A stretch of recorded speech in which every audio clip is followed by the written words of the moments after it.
Ladies and gentlemen, tonight we are not talking about horsepower measured in hundreds, nor about chrome-plated American optimism stretching 5.5 meters down the boulevard. We are talking about something far smaller, far humbler, and in many ways far braver, the 1957 to 1961 Vespa 400. A car that looks like it was sketched during a coffee break in Turin, assembled in France, and sent into a Europe still counting its coins after the war. And yet behind that cheerful little face lies one of the most fascinating industrial experiments of post-war mobility. Before we dive into 393 cubic centimeters of mechanical ambition, allow me, as your humble host from the Cool Ideas channel, to invite you to subscribe. Because if you enjoy obscure European microcars built under political pressure and economic anxiety, you are clearly my kind of people.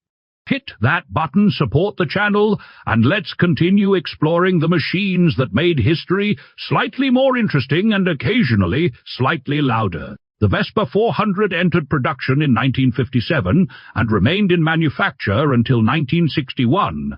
It carried the Vespa name, owned by the Italian company Piaggio, but it was built in Fourchambault, France, by ACMA, the Ateliers de Construction de Motorcycles et Automobiles. ACMA had already been assembling Vespa scooters under license, so extending operations into automobile production was not as radical as it may seem. Still, it was a bold step. Post-war Europe in the mid-1950s was defined by austerity, reconstruction, and cautious optimism. Fuel consumption became a public concern after the 1956 Suez Crisis disrupted oil supply. Urban populations were growing, and affordable mobility was no longer a luxury but a necessity. In France, domestic manufacturers, such as Renault with the 4CV and Panhard, had already carved out the small car segment. Germany had the BMW Isetta and Messerschmitt Kia 200. Italy would soon unleash the Fiat 500 in 1957. The market was crowded, competitive, and price-sensitive. Piaggio's strategy was pragmatic. French import tariffs heavily penalized fully assembled foreign vehicles. Building the Vespa 400 locally through ACMA allowed the company to avoid these restrictions and position itself directly inside the French market. It was an industrial workaround shaped as much by politics as by engineering. The target audience was clear.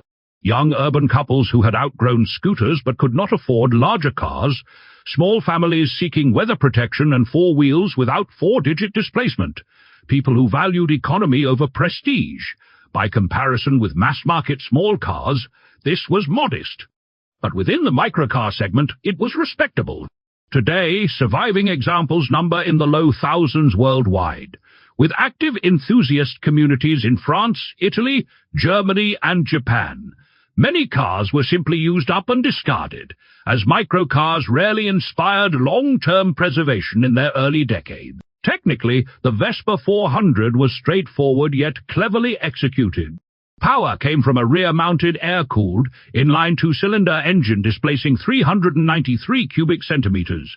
Output was approximately 14 horsepower at around 4,800 revolutions per minute, measured in SEE gross terms, typical of the era.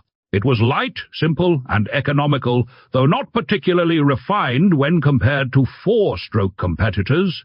The drivetrain followed a conventional rear-engine, rear-wheel drive layout.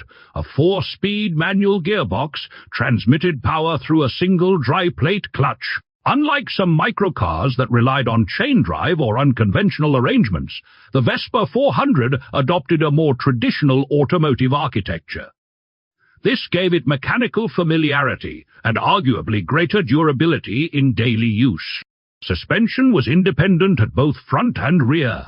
At the front, a transverse leaf spring supported the wheels, while the rear also employed an independent system suited to the compact layout. Braking was handled by hydraulic drums on all four wheels, a reassuring specification in a class where mechanical linkages were not uncommon.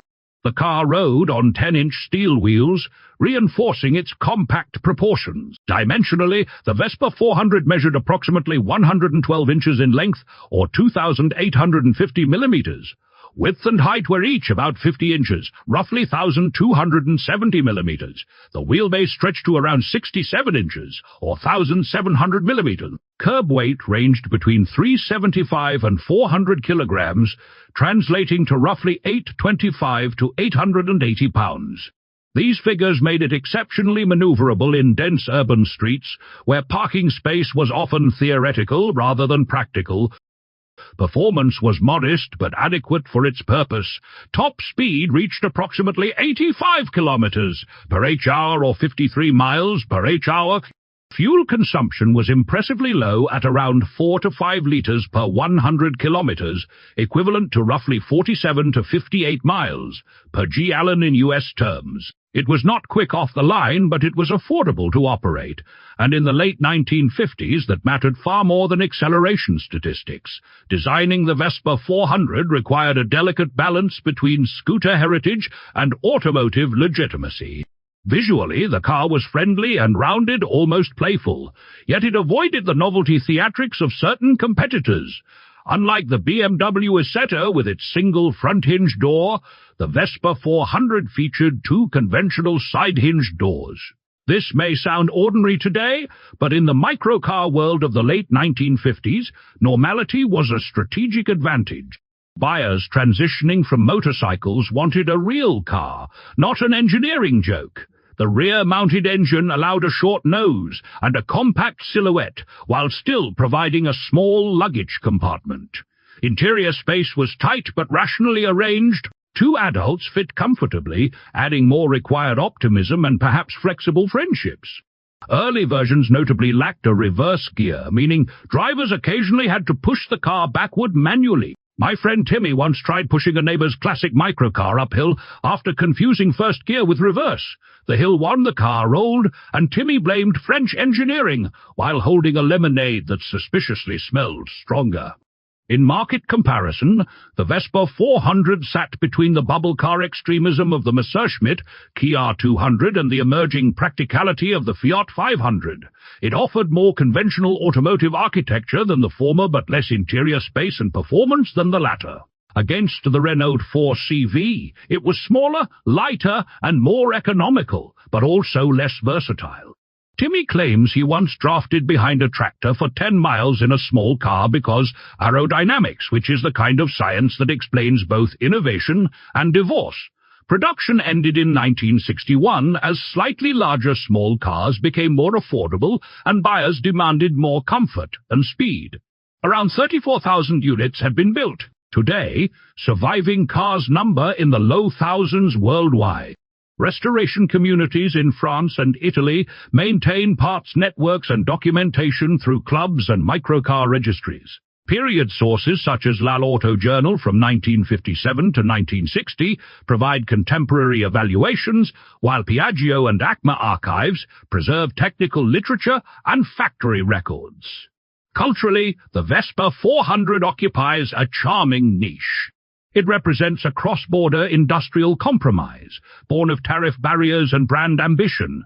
Whether romanticized or not, the car undeniably reflects post-war Europe's improvisational spirit. Even my neighbor Bob, who believes artificial intelligence will one day demand parking permits, admits that a mechanical machine this simple feels refreshingly immune to digital conspiracy. Before we speak about money, we should acknowledge the Vespa 400's quiet dignity. It was never radical like the Messerschmitt, nor as transformative as the Fiat 500. But it was honest. It delivered affordable mobility without gimmicks. It carried families to work, to markets, to seaside holidays. It asked little, consumed little, and returned reliable service within its modest limits. Now, the numbers. In 1957 France, the Vespa 400 was priced at approximately 375,000 old French francs.